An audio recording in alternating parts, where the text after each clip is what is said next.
नमस्कार, TV news में आपका स्वागत है। अमेरिका का सैन फ्रांसिस्को गुरुवार को उस मुलाकात का गवाह बना जो अमेरिकी राष्ट्रपति जो बाइडेन और चीन के राष्ट्रपति शी जिनपिंग के बीच हुई। दोनों देशों में बढ़ रहे तनाव के बीच 4 घंटे तक चली इस मुलाकात को बेहद अहम माना जा रहा था। एक साल बाद जब दोनों नेता एक मंच पर आए तो पूरी दुनिया की निगाह उन पर थी। बैठक में दोनों नेताओं के बीच कई मुद्दों पर चर्चा हुई। इनमें से कई पर सहमति बनी तो कई पर सकारात्मक बातचीत का भरोसा दिलाया गया है। अमेरिकी राष्ट्रपति जो बाइडेन और जिनपिंग के बीच मुलाकात फिलोली स्टेट में हुई है। यहाँ पर दोनों नेता एक दूसरे से मिले, मुस्कुराए और बीच बगीचे में टहलते हुए आपस में बातचीत की। बैठक के नतीजे अनुकूल बताए जा रहे हैं। सूत्रों के मुताबिक अमेरिका और चीन एक दूसरे से उच्च स्तरीय सैन्य संचार बहाल करने पर सहमत हुए हैं। बाइडेन ने कहा है कि कई बार गलतफहमियां होती हैं, इसलिए हम सीधे, खुले और स्पष्ट संचार में वापस आ गए हैं। हालांकि ताइवान, हांगकांग समेत कई मुद्दों पर दोनों राष्ट्रीय अध्यक्ष एक दूसरे से असहमत नजर आए। हद तो तब हो गई जब बाइडेन ने जिनपिंग को तानाशाह करार दिया। दोनों देशों के बीच बातचीत में इस बात पर सहमति बनी कि दोनों देशों के नेता जब चाहे एक दूसरे से फोन पर बात करेंगे। संचार की लाइनें खुली रहेंगी।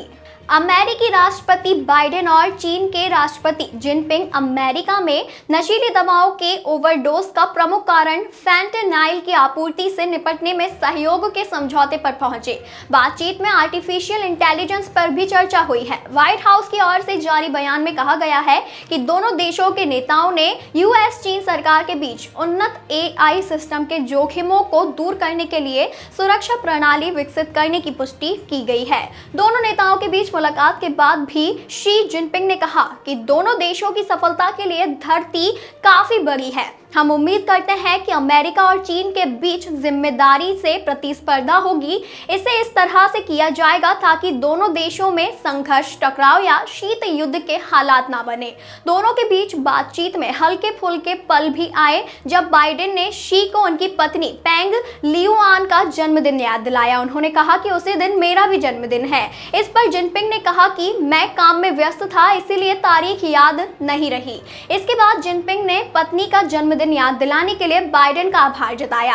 हालांकि इस बैठक में सब कुछ ठीक नहीं था, क्योंकि जब बाइडेन ने तिब्बत, शिनजियांग, हांगकांग में मानवाधिकारों के उल्लंघन का मुद्दा उठाया तो जिनपिंग सहमत नजर नहीं आए। बाइडेन ने कहा कि ऐसा लगता है कि वहां के लोगों को हिरासत में रखा गया है। जिनपिंग ने इस पर कोई प्रतिक्रिया नहीं दी। जब ताइवान का मुद्दा उठा तो जिनपिंग ने प्रमुखता से कहा कि अमेरिका को ताइवान को हथियार देना बंद कर देना चाहिए।